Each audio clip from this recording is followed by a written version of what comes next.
Have you ever had that specific moment where your body realizes something is wrong before your brain does? Oh, yeah. I'm talking about that visceral drop in your stomach. The air suddenly feels too thin. Hmm. It's 11:30 at night. The house is quiet and your heart just stops. Hmm. That is exactly where we are starting today. We're looking at a source that captures that split second where a life just collapses. It's a heavy opening, I know, but it's necessary because the source material we're covering is pretty intense. It's a first-person account titled GPS Betrayal, The Midnight Drive to Villa 12. And the author writes under the name The Wife Who Drove 180 Kilometers. She does. And while it reads like a thriller, it's actually a perfect case study for us to examine. Right, because on the surface, this looks like a standard story about infidelity. You know, cheating husband, suspicious wife, a dramatic confrontation. We've seen that movie 1,000 times. We have. But when you and I started digging into this, we realized it's actually about something much bigger. It's about data. It's about the way modern technology has just fundamentally changed how we trust people. Absolutely. We're looking at the intersection of, like, raw human intuition and digital surveillance. In the past, if you suspected your partner, you had to hire a private investigator or just live with the doubt. Right. Today, you have a supercomputer in your pocket that tracks location in real time. This story is a masterclass in what happens when trust gets audited by an algorithm. So let's unpack the setup here. Mm-hmm. We have the husband, Farhad. He's a VP at a major tech company. So, you know, high status, high stress, high income. All the highs. And then we have our narrator, Sarah. In the text, she refers to herself during this period as the loyal idiot wife. That phrase really stood out to me, loyal idiot wife. It sounds harsh, almost like she's beating herself up, but psychologically she is describing a very specific state of mind. There's a concept called betrayal blindness. Betrayal blindness. It happens when someone unconsciously chooses not to see the red flags because, well, because acknowledging them would threaten their entire sense of safety and reality. Because if she acknowledges the flags, her whole life blows up. Yeah. So it's safer to just stay blind. Exactly. The brain protects itself. And the red flags were all there. Farhad was working late, constantly. He was spending way more time at the gym. He started wearing a new cologne. The cologne thing is such a cliche, right? It's almost painful. It is a cliche for a reason. Psychologists often point out that when someone is starting a new affair, they're essentially trying to build a new identity. The gym, the cologne, the new clothes. It's not just for the other person. No, it's not just about looking good for the new partner. It's about reinventing themselves. They are shedding the husband's skin and, putting on the lover's skin. But Sarah, operating under this betrayal blindness, she just interprets all of this as stress. He's a VP. He's under pressure. So she doubles down. She doubles down on being supportive. The story details how she helps him pack for this critical business conference in Istanbul. She's ironing his best shirts. She's helping him pick out his power ties. That detail is just devastating in hindsight. She is investing her own labor into the deception. She is essentially stage managing the production of the lie that is about to destroy her. He leaves at 7 p.m. for a 10:80 p.m. flight. Sarah kisses him goodbye, locks the door, and settles in for a night of Netflix. She feels good. She's a supportive wife of a successful man. But then 4 hours later, 11:08 p.m. hits. The turning point. She gets a feeling. She describes it just as a nagging feeling. No evidence, no phone call, just a sudden, need to check on him. So she picks up her phone. And this is where we have to talk about the panopticon effect of modern relationships. Years ago, checking on your spouse meant calling a landline or waiting for them to call you. Right. Now we have Find My or Life 360. We've normalized a level of mutual surveillance that is historically unprecedented. Sociologists call this surveillance, watching from below. It shifts the dynamic. From I trust you to I can verify you. Exactly. It's not I trust you until you give me a reason not to. It's I can verify your location at any second. So she opens the app. She expects to see Dot at the airport. Or maybe he's in the air, so the dot wouldn't even show up. Yeah. But that is not what happens. Yeah. She sees a stationary blue dot. And it's not in Istanbul. It's at the Diamond Cliff Resort and Spa. Which is only 40 minutes away from their house. And she zooms in. Yeah. You have to zoom in right. The dot isn't just at the resort. It is specifically hovering over the villas section. That's a really expensive part. The private, super expensive standalone units. Let's look at the tech here for a second. Sarah briefly wonders if it's a glitch. We all do that bargaining. Maybe the GPS is drifting. Yeah, maybe it's just off. But modern GPS on a smartphone, especially when it's connected to Wi-Fi or cellular data, is incredibly precise. We aren't talking about a margin of error of miles, we are talking about meters. Seeing that dot on the villas versus the main hotel building, that is a high-confidence data point. Her brain is trying to find an excuse. Maybe he stopped for a meeting. Maybe he's charging his car. But the cognitive dissonance is just getting louder. She calls him. Straight to voicemail. She calls again. Voicemail. And then the phone buzzes in her hand. A text from Farhad. This is the moment the psychological dam just breaks. He texts, "Just landed, honey. Exhausted. Going straight to the hotel to sleep. Love you." It is the audacity of that specific lie. Think about the logistics. He claims to have just landed in Istanbul. That's a 3 or 4 hour flight. But she is looking at his digital location 40 minutes away. It's gaslighting, pure and simple.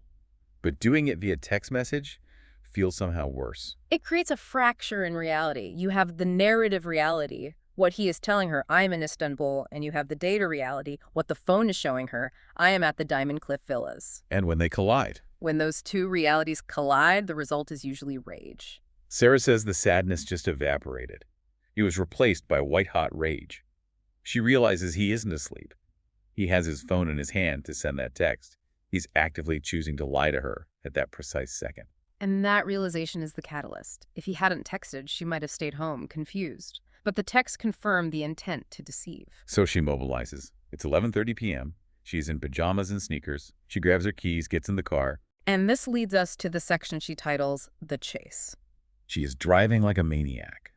She describes the speedometer climbing 140, 160, 180 kilometers per hour. That is over 110 miles per hour on a dark highway. Physically, she's in a state of hyperarousal. Her fight-or-flight system has fully engaged, but she has chosen fight. The adrenaline dumping into her system is what allows her to focus at that speed, but it's also incredibly dangerous. She mentions her hands were shaking so hard she thought she might vibrate off the road. I believe it. But here is where it gets really interesting to me. She isn't just driving, she's planning. She realizes she has a problem. The resort is huge. She knows he is in the villas section, but there are probably 20 villas. She can't just run around knocking on doors. This is where Sarah shifts from angry wife to social engineer. She calls the hotel reception from the car, doing 180. She puts on a voice. She pretends to be a panicked assistant. Oh, this part is brilliant. She says, "Hi, this is Sarah from headquarters. My boss, Farhad, just checked in. I have urgent documents to drop off. Which villa is he in?" This is a classic social engineering attack. It's known as pretexting. She creates a scenario, a pretext, that compels the target to divulge information.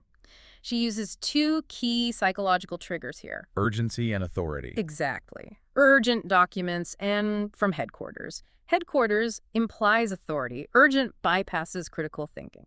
The receptionist doesn't want to be the one who slowed down an important business delivery. She wants to be helpful. She wants to be helpful, so she breaks protocol. And she gives it up. Villa 12. Just like that. It really highlights how fragile privacy policies are. You can have all the cybersecurity in the world, but if a human being on the phone feels pressured by a panicked assistant, they will often hand over the keys to the castle. So Sarah has the location.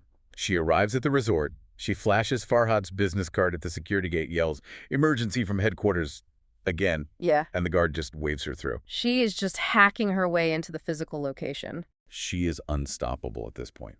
She drives up the winding path to the private villas, and then she sees it. Villa 12. Dimly lit and parked right out front. A red Mercedes. The second confirmation.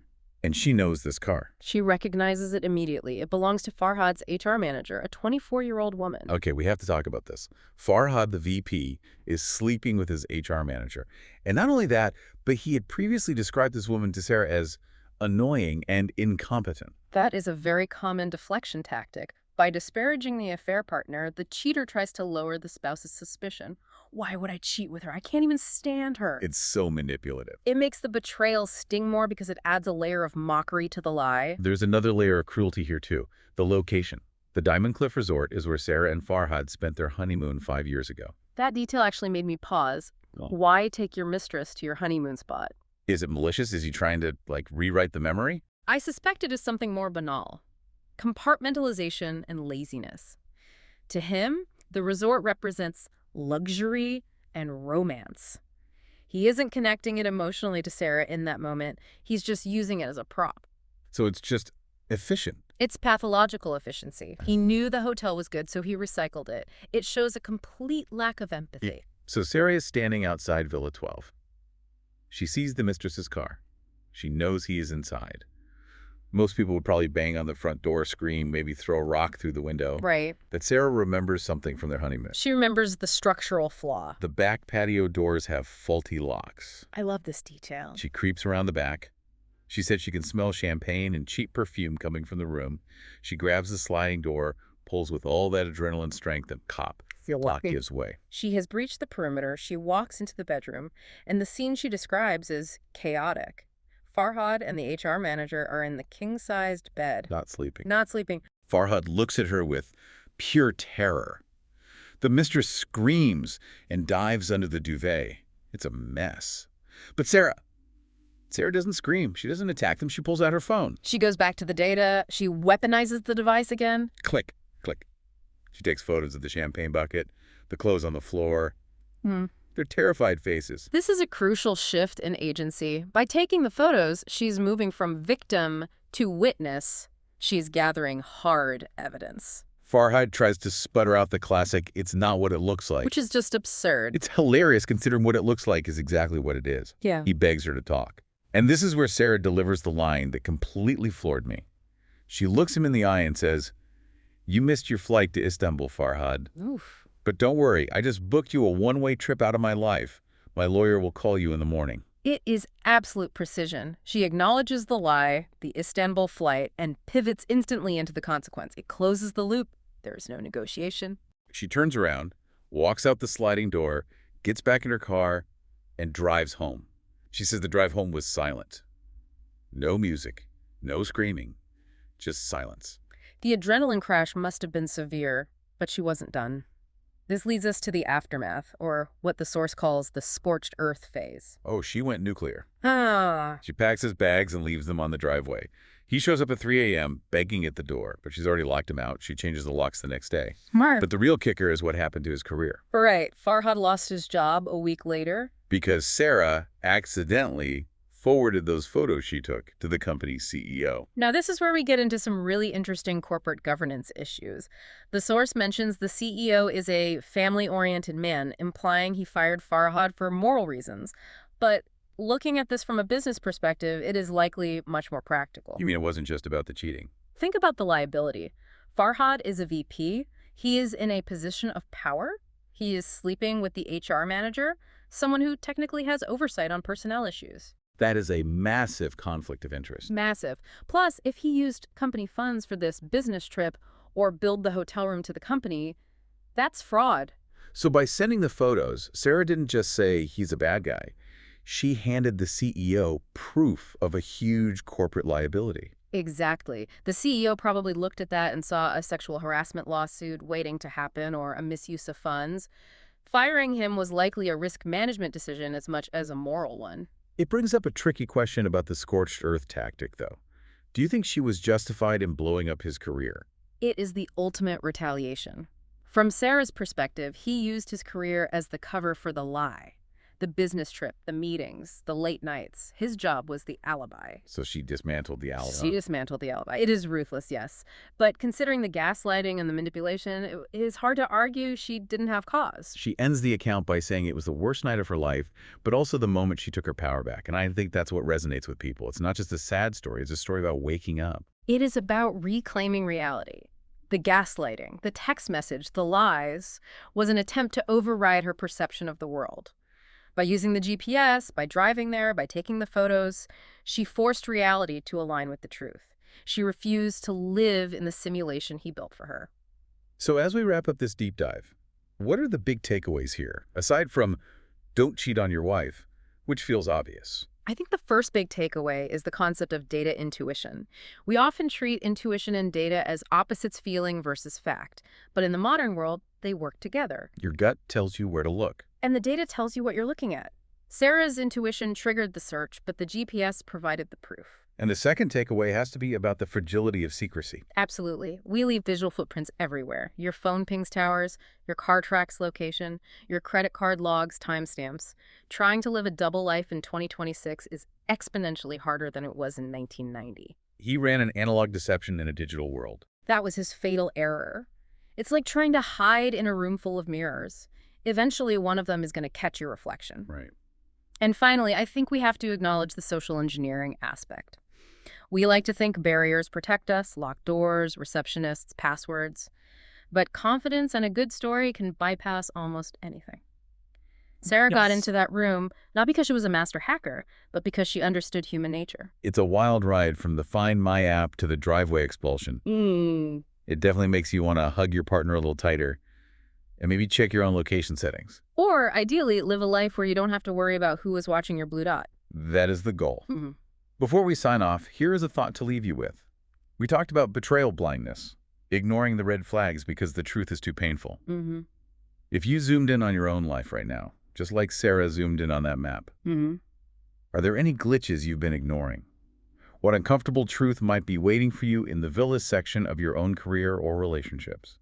A provocative question to end on. Thanks for joining us on this deep dive. We'll catch you next time.